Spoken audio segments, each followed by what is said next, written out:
Halo semuanya, selamat datang di tayangan penjelasan kita kali ini.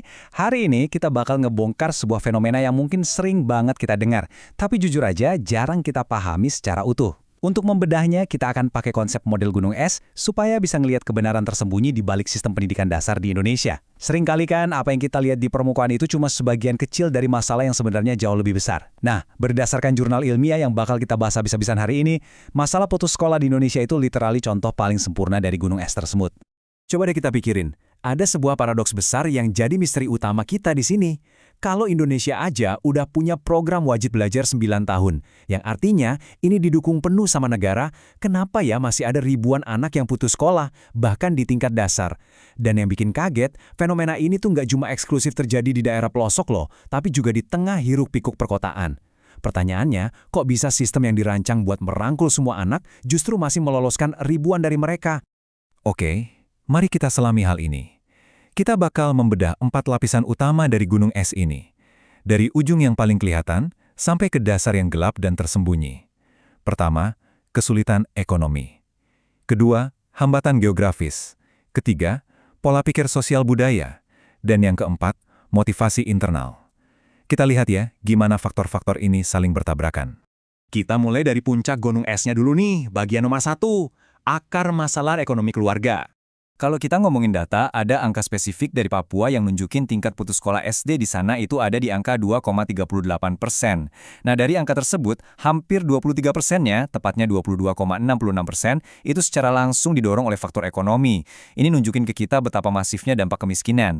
Buat banyak keluarga di sana, sekolah itu rasanya bukan lagi hak dasar, tapi udah jadi barang mewah yang nggak mampu mereka beli. Apalagi di saat tenaga anak-anaknya justru lebih dibutuhin buat bantu nyari nafkah keluarga.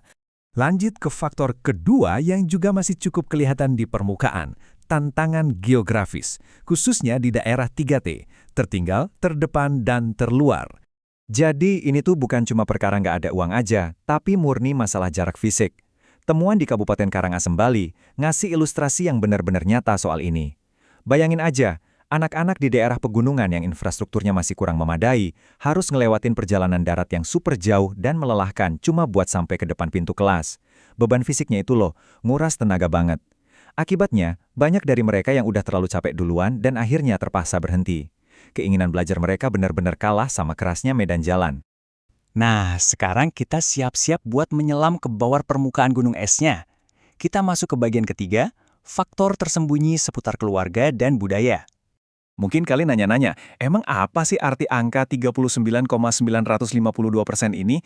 Kalau bahasa akademisnya sih ini covariance explained. Tapi simpelnya gini, dalam riset di Kecamatan Gerobak, hampir 40% dari masalah putus sekolah itu ujung-ujungnya bermuara pada satu hal utama, kurangnya dukungan orang tua. Jadi bukan melulu soal miskin atau rumahnya jauh ya, tapi karena ada orang tua yang mungkin terlalu permisif, kelewat otoriter, atau sekedar terlalu sibuk yang pelan-pelan malah matiin motivasi belajar anak mereka sendiri. Nah, yang paling menarik dari temuan ini adalah apa yang terjadi di Desa Sonowangi, Kabupaten Malang. Peneliti nemuin semacam anomali budaya yang mereka sebut mindset warisan. Percaya nggak percaya? Di komunitas ini, anak-anak sampai kehilangan motivasi buat sekolah karena mereka mikir udah punya rencana hidup yang matang, yaitu ngandelin harta warisan orang tua mereka. Ekspektasi bakal dapat kekayaan ini secara harfiah ngebunuh ambisi akademis mereka sejak dini. Ini jadi bukti nyata kalau hambatan pendidikan itu kadang bukan dari luar, tapi udah tertanam kuat di pola pikir budaya lokal. Dan ngomong-ngomong soal jebakan sosial budaya, wajahnya bisa beda-beda loh di tiap daerah. Kalau di pedesaan, tradisi pernikahan dini itu sering banget dianggap sebagai jalan pintas supaya anak bisa cepat kerja atau ngurus rumah tangga. Tapi sebaliknya, coba kita lihat wilayah perkotaan kayak di Tiban Lama, Batam. Di sana, tekanan teman sebaya yang negatif justru jadi kekuatan tak terlihat yang narik anak-anak menjauh dari bangku sekolah. Lingkungannya beda banget kan? Tapi efek tarikannya sama-sama kuat buat bikin anak berhenti sekolah. Terus, setelah kita capek-capek membedah semua kerumitan ini, pertanyaannya solusinya apa dong? Mari kita bahas solusi kolaboratif masa depan. Buat sekarang, pemerintah emang nggak tinggal diam. Mereka udah ngejalanin program-program besar kayak Program Indonesia Pintar dan Kejar Paket A. Tapi, dari riset ini kelihatan jelas banget kalau tantangan yang sifatnya struktural dan mengakar ini nggak akan pernah bisa diselesain sama pemerintah sendirian. Masyarakat dan komunitas itu harus ikut turun tangan. Entah itu lewat komunitas relawan mengajar atau pendampingan ekstra dari guru-guru di lapangan. Semua elemen ini benar-benar harus jalan barengan buat nutupin celah sistem yang ada.